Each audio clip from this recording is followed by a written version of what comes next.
Thank you, Bill. Thank you so much for all you did for Dad. Before I wanted to begin my remarks, is Father Murphy still here? Where's Father Murphy? Father Murphy, I want to recognize Father Murphy because Father Murphy was Dad's confessor. Have him stand up. Father Murphy was my dad's confessor. Mom used to say Dad would go to Father Murphy if he had to go to confession.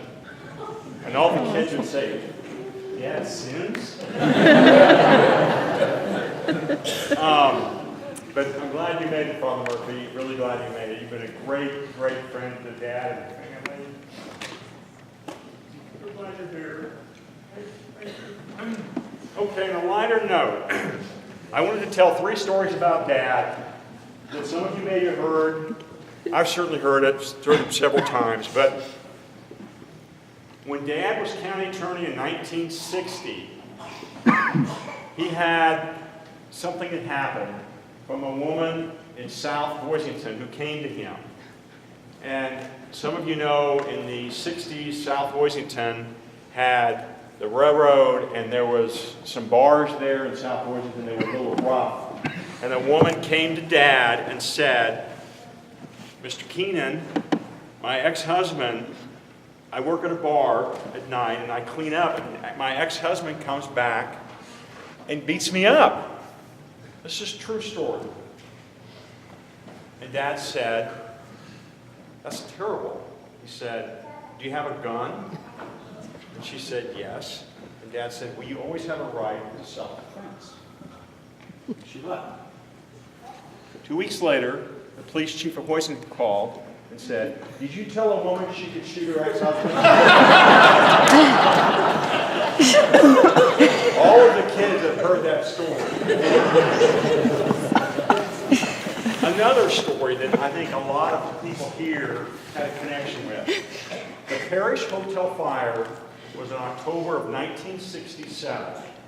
And at that time, Don Humphreys was county attorney, and he enlisted Dad as a special assistant.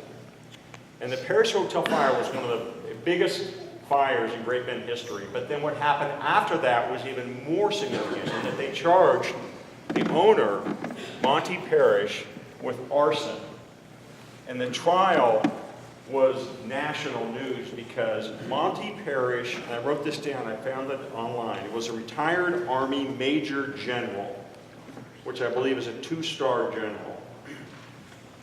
And the trial was one where the allegation was that Monty Parrish paid a man $5,000 to burn the hotel. And that gentleman's name was Ken Christensen. And he basically turned state's evidence. And the trial was one of whether you believe Mr. Christensen or whether you believe Monty Parrish.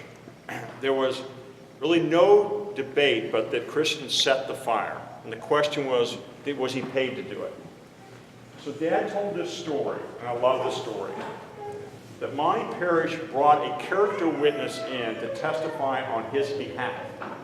And it was a 3-star general.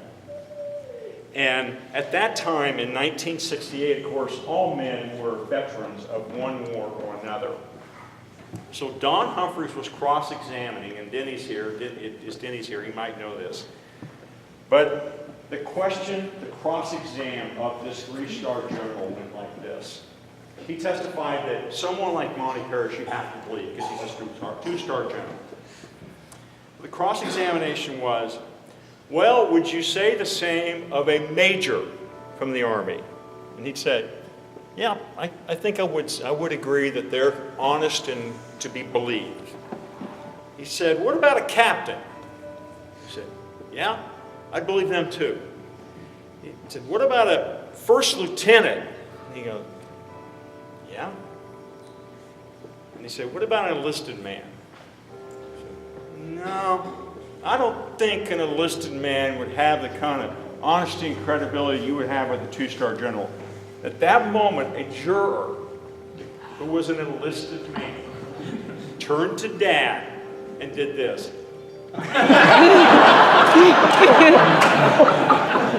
Dad said, game over. Monty Parrish was convicted and affirmed on appeal. Okay, my final story.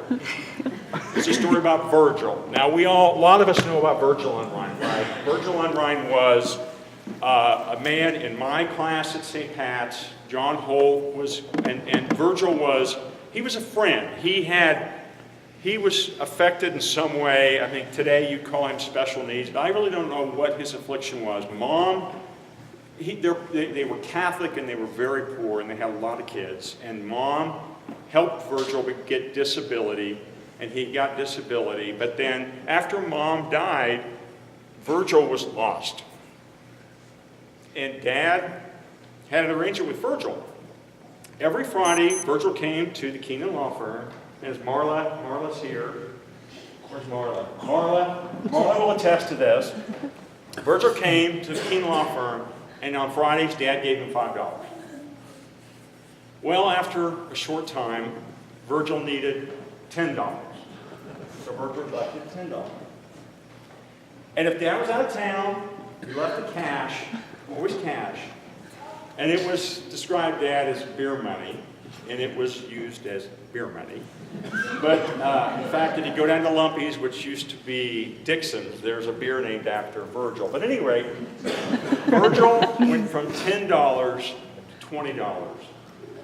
And the numbers began to grow, and Dad was faithful to Virgil. And Virgil, sometimes the Fridays became Thursdays, and then the Thursdays became Wednesdays. And then Virgil would have birthdays that would fall on always a Monday or Tuesday. So Virgil died about 3 years ago, and the paper reported that Virgil was 59. And I said to Dad, did you know Virgil was 59? He said, according to the Keenan Law Firm disbursements, Virgil was 222. Okay,